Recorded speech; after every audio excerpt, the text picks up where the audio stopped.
Hi, everyone. Hopefully, you submitted your essay. It should have been at least 3 paragraphs. If you have not, that should definitely be something that you submit as soon as possible. And that's just to work on writing and thesis development. And I'll be checking those out and providing you some feedback. What I wanted to do is a quick screencastify that explains the beginning of this unit. I know we kind of chunked it up into 3 groups and you guys explained it and you did a good job, but I wanted to kind of talk about some more specific things and give you some background on this unit, because individually the projects were well done, but you need to understand how everything connects. So to start, we know that there is the French and Indian War, called the 7 Years' War overseas. The French and Indian War here in the colonies was part of this larger conflict, right, between the British and the French. And what ended up happening was early on, the British were suffering a bunch of losses. So they called upon the colonists, okay, to help them out. That's basically what they wanted. And they did. They formed militias. They fought in the French and Indian War. And as a result of this, and this is from 1754 to 1763, the British are going to win. And this is a huge loss, okay? This is a huge loss for the French. It basically kicked them out of, North America. And Spain is going to get what is part of the Louisiana Territory as a result. And the whole Ohio River Valley, that whole area, is going to be taken over by the colonists. So when the war is over, the British are in serious debt from this 7-year war. And even though we talked about salutary neglect and they neglected the colonists, they needed revenue, they needed money. And so they believed that they should get it from the colonists. And why not, right? They're all British. That's how they felt. They felt that they were all British and that the colonists should shoulder some of the cost, because really it was about protecting the land that they were living on. The colonists didn't see it that way, especially after the ordinance that doesn't allow them to go west of the Mississippi. And they thought they would be able to get this area because that's kind of the spoils of war. This is the first time you start to hear things like no taxation without representation. This is when it first starts. So it's right at the end of the French and Indian War. A famous person, historical figure, Patrick Henry, when the British passed the Stamp Act, which I said was one of many. Okay, we had like the Navigation Acts, we had the Quartering Acts, we had the Sugar Tax or Sugar Act, which was formerly the Molasses Act. And eventually the Stamp Act was the big one because that was all paper, playing cards. It was huge. This is where Patrick Henry is known for his "Give me liberty or give me death" speech, which he delivered before a meeting of Virginia's colonial leaders in 1775. 2 sides are going to emerge. Patriots, okay, people that are starting to lean towards, I'm not so sure about whether or not we should be British, and loyalists, people that believe that they are absolutely part of the British Empire. And understand that during this time, okay, we're talking like 1760s, most colonists believed they were British. It was only these really intellectual Enlightenment thinkers that were starting to question whether or not they were British. What the British come back with is something known as virtual representation. The idea is that I know you don't have anyone in Parliament, but you're virtually represented there, almost kind of like virtual school right now, right? It's kind of the same thing. We might talk a little bit about that on Friday and what your thoughts are on how well virtual things work. The colonists pretty much aren't buying it. And so as a result, they form groups like the Sons and Daughters of Liberty and other groups that are going to take some of the soldiers that are quartering homes. They're going to tar and feather tax collectors. They're just going to kind of make it miserable for anyone who's British and hanging out in the colonists and trying to implement the British taxes. In addition, they boycott things. Okay, so they're going to boycott a lot of British goods. This is a big part where women get involved, because if you're not going to buy British goods, then you've got to make them here. So women start, spinning and making clothing. Farmers are growing more things. All that kind of stuff is happening within the colonies. Here's a picture here. You can see people protested. People wrote things. We know that there was a big push for this philosophy of wanting the taxes to stop. Now, what a lot of people don't know is that they do, okay? That there was this Stamp Act Congress, okay? These colonists that get together in Albany, and they kind of push the British about this. And the British say, okay, we will get rid of them. So they do. They actually rescind a lot of the taxes.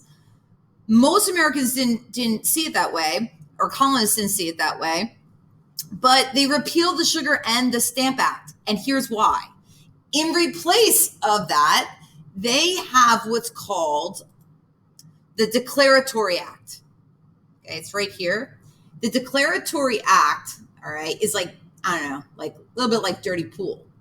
Basically what it says is that, hey, any law that the British want to pass against the colonists, they can. I'm just kind of summarizing. It was just like, hey, we're repealing these, but in the future, we might pass some other stuff. So that's going to make them pretty angry. The Townsend Acts are in 1767. That was a tax on all imports.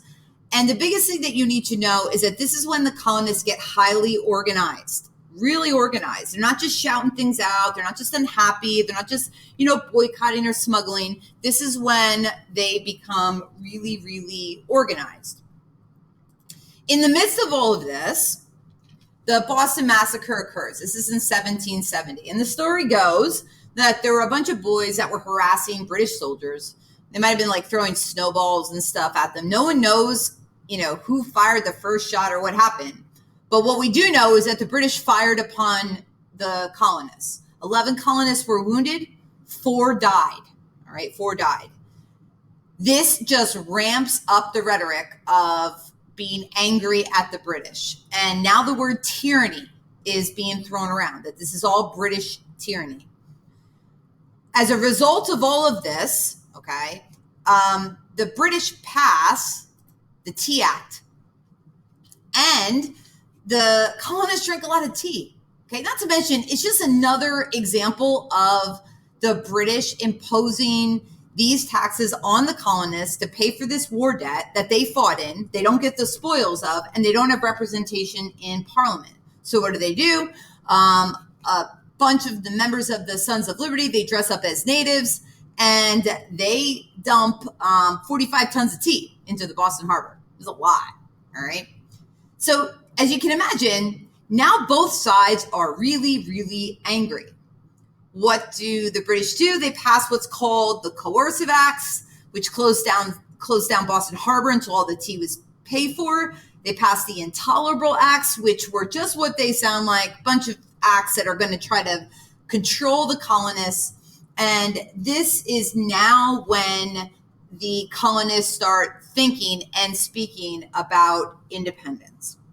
The Continental Congress, guys, was in 1774.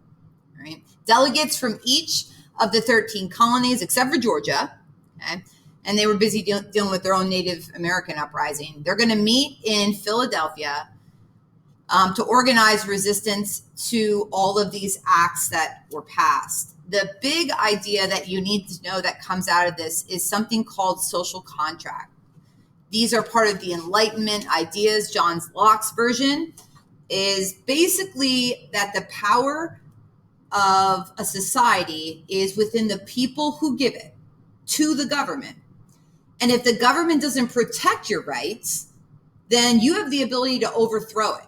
There's also this Republican ideology. And like I said, it comes right from the Enlightenment. So that is something that is definitely discussed in the First Continental Congress. But the other big idea you should know is that in the first one, they still wanted to remain British. Okay, they definitely want to remain British. They're not yet at the point where they're ready to write the Declaration of Independence. What ends up happening is, and one group talked about this, Okay, Lexington and Concord, one group mentioned this, okay, are considered the first shots of the revolution. This was in April of 1775. So obviously this is kind of the start of the revolution, despite the fact that the Declaration of Independence had not been written yet. Okay, that didn't happen yet. But it is when a guy by the name of Thomas Paine writes his famous pamphlet, Common Sense, which is widely distributed amongst the colonists, like widely distributed. And it's distributed for a year, along with what's called the Committee of Correspondence, which were these letters that were passed around among states. And they were all about your individual rights and liberties and seceding from Great Britain. That's really what it was about. And he was persuasive. You got to remember, these were really intellectual people. So they knew how to make a really strong argument, and they were really great writers. And that absolutely matters. Okay. The strength of your argument matters. Hence why I'm having you guys write so much and learning how to become better writers. Because when you look at things historically, your great thinkers and your great writers moved political movements. When you think about speeches given, when you think about someone like Martin Luther King and his I Have a Dream speech, the words you write, the words you speak, they matter. Okay, they matter a lot. And we just need to get better at that. Thomas Jefferson writes the Declaration of Independence. Okay, he does have some help. This thing was amended a bunch of times. And the Declaration of Independence, you should know, is deeply rooted in Enlightenment ideas and in religion. God is in the Declaration of Independence. July 2nd, 1776, it is adopted. And July 4th, Independence Day, 1776, is when it goes public. All right, it's when it goes public. And guys, this should be familiar, right? We hold these truths to be self-evident, that all men are created equal, that they are endowed by their creator with certain unalienable rights, that among these are life, liberty, and the pursuit of happiness. If you continue to read on, if you've never read the Declaration of Independence, you absolutely should. Some argue it's one of the greatest pieces of writing in American history. And as a result of our Declaration of Independence, the Revolutionary War on our end begins. And keep in mind, though, that not everybody felt good about the revolution. There were still a group of people that were loyalists, that felt that this was wrong, that what we were doing was wrong. And they're going to not agree. They're not going to join the Continental Army. And some of them, like Benedict Arnold, are going to, rescind their allegiance and join the other side, right? And George Washington is going to be the leader. They are extremely ill prepared. They don't have great weapons, but the British, despite their superiority with their military weaponry, have a long way to travel, okay? It's a long trek across the Atlantic Ocean, and the colonists are going to use guerrilla war tactics as well. Without going a whole lot further into the actual revolution, it's just important to know the series of events that lead to the revolution. And we're going to look at a lot of primary documents. Like, we're going to, look back at Thomas Paine's Common Sense. We're going to analyze the Declaration of Independence. We're going to look at, the Stamp Act and some of the things that the British said. Because remember, there's always two sides to every story. And when there's like a hot topic, people usually choose a side. It's no different now than it was back then.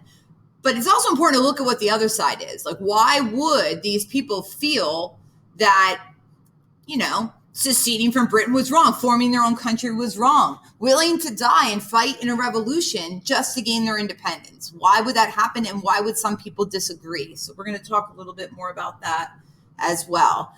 Hopefully this kind of brought you up to speed a little bit on everything from the French and Indian War / 7 Years War up until the American Revolution. If you took some notes during this, rock on. And if you didn't, you might want to, because it's a really good and quick summary of the events. Remember, part of this course is time and sequence, understanding the events in order, not necessarily memorizing a bunch of dates, but also how they connect to one another.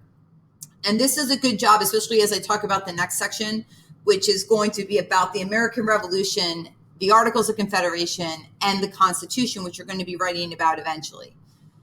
I hope you guys enjoyed this. And if there was something you didn't understand or you want some more clarification on, you can comment below the link or you can shoot me an email.